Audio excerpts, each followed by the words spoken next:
Good morning, કેમ છો? હું તમારો દોસ્ત પ્રતિક વાસાણી, ખેડૂત મિત્ર. તો સવારના જે વાગે છે 8:15, આપણે 7:30 આવી ગયા છીએ. થોડુંક ગાયો બાયોમાં બાંધવાનું હોય કરીને પછી ચક્કર લગાવવા માટે આવીએ. તો હવે વસ્તુ એવી છે, ત્યાં વાડીએ આપણે જે ડ્રીપનું કામ ચાલુ છે ને, ત્યાં વાલ લેવા માટે છે, એ લઈ આવશે વાલ કરશી સાથે. માણસો પણ આવી ગયા છે, ત્યાં ગામમાં જ પહોંચ્યા છે. તો હવે ચક્કર લગાવવા માટે આવ્યો છું અહીંયા કને. હોજમાં પાણી છે થોડુંક, અડધાથી વધુ ભરાઈ ગયો છે, તો લગભગ મારા ખ્યાલથી પૂરું થઈ જવું જોઈએ. કાલે તમને બતાવ્યું હતું કે 6 લાઈનો રહી ગઈ છે પાવાની. મેન તો લાંબી એ છે, જેટલી પવાય એટલી બીજી પછી સાંજે પાઈ દઈશું, કારણ કે પાણી પછી અહીંયા આવશે. અને આ રાજભાઈના ડ્રેગન ફ્રૂટ છે, અને આપણે ઉવાજુ છે. આ જો આ દેશી આંબો છે, અથાણું જોરદાર બને હો દેશી આંબામાં, કેસર કરતાં. કેરી તો છે આનામાં, ઓનામાં છે જો ઓ પણ દેશી. આ તો ઘણો છે, 40-50 વર્ષ જૂનો છે. આ પણ 40-50 વર્ષ જૂનો છે. અને આ આપણા બધા કેસર છે, 1 2 3 4, વચ્ચે 5 એક ઓલા છે, 6 7 8 ને 9 ને 5 13 થી 14 આંબા છે આપણે સારા, જે ખાવા માટે આપણે ઇનફ છે ઘરે. સગા સંબંધીને આપવા માટે કેરી ઘણાને હોય એવું, અમારા પટેલોમાં બહુ હોય છે એ સગા સંબંધીને આપવાનું. આવી રીતે છે. આ ઘાસ મારે કાઢવાનું છે.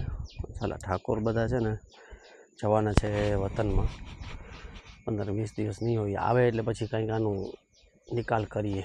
પહેલો તો શું કાપી નાખશું, દાંતરડાથી કાપાવી ને પછી એને છે ને કોદાળાથી નીચેથી થડ કાઢવાના છે. ઓલમોસ્ટ સમજી લો ને સાફ થઈ જાય ને હોજ એટલે 50% પાણી વધુ આવી જાય. આપણું છે ને આખું બધું છે ને એ બધું પી જાય એક જગ્યાએ, એક જ વારામાં 8 કલાકમાં. 8 કલાકમાં પછી મતલબ આ પછી આ આવી જાય ને, આ ખાલી થઈ જાય ને જગ્યા, એટલે 8 કલાકમાં ભરાશે પણ નહીં. બે વારાનું પાણી આનામાં, 16 કલાકનું પાણી આનામાં સમાઈ જશે, એટલું છે. અત્યારે શું છે, હવે 50%માં તો આ જ, 50 થી 60%માં તો આ જગ્યા રોકીને બેઠું છે. પાણી ક્યાંથી આવે? આવી રીતે છે. અને બીજું 26 તારીખના લોકશાહીનું મહાપર્વ, એટલે કે સ્થાનિક સ્વરાજ્યની ચૂંટણી, તાલુકા પંચાયત, જિલ્લા પંચાયત, નગરપાલિકા, મહાનગરપાલિકાની ચૂંટણીઓ છે. હું કોઈ પાર્ટી તરફથી વાત નથી કરતો, પણ મારું કહેવાનું એટલું જ છે, જે દેશના વિકાસ માટે સારું કામ કરી રહી છે ને ભવિષ્યમાં પણ કરશે, એ પાર્ટીને તમે વોટ આપી, બટન દબાવી ને વિજય બનાવજો. ને સમજદારને ઈશારો કાફી છે, સમજદાર કોઈ ઈશારા કાફી છે, તો તમે સમજી જજો હું કોનું કહું છું. એટલે ભવિષ્યમાં, એટલે પાસ્ટમાં જે ભૂતકાળમાં જે બની ગયું છે, જે દેશની કફોડી હાલત કરવામાં જે પાર્ટીઓએ ભાગ ભજવ્યો છે, એને વોટ ના આપતા, જે પાર્ટી ભવિષ્યમાં સારું વિચારે છે, અત્યારે વર્તમાનમાં પણ સારું વિચારે છે અને દેશને આગળ લઈ જાય છે, એવી પાર્ટીને તમે મત આપજો. તો આપણા દેશનો વિકાસ થાય.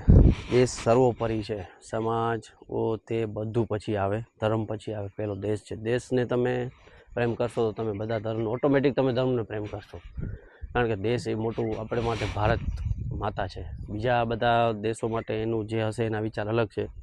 દેશ આપણા માટે માં છે. તો દેશનું જે રક્ષા ક્ષેત્રે ભારતને બુલંદીઓ પર લઈ જવાવાળી પાર્ટીને તમે વોટ આપજો. તમે જોઈ જ રહ્યા છો અત્યારે કેટલા બધા નવા હથિયારો, નવા ટેકનોલોજી જે આર્મી, એરફોર્સ અને નેવીમાં ઇન્ડક્ટ કરી રહી છે.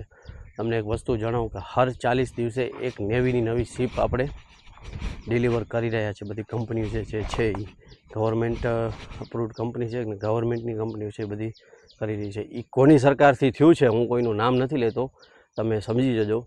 એ કઈ સરકાર આવીને કઈ સરકાર ગઈ પછી આ કામ સારા ચાલુ થયા છે. નવા ફાઇટર જેટ્સ આવે છે, નવી મિસાઇલો ડેવલપ થાય છે. પહેલાં પણ કરતી હતી, પણ અત્યારે જે એનો વિકાસ કરવાની ને એને ડેવલપ કરવાની સ્પીડ છે ને વધી ગઈ છે, કારણ કે ગવર્મેન્ટ એને વધુ ફંડ મુહૈયા કરાવે છે.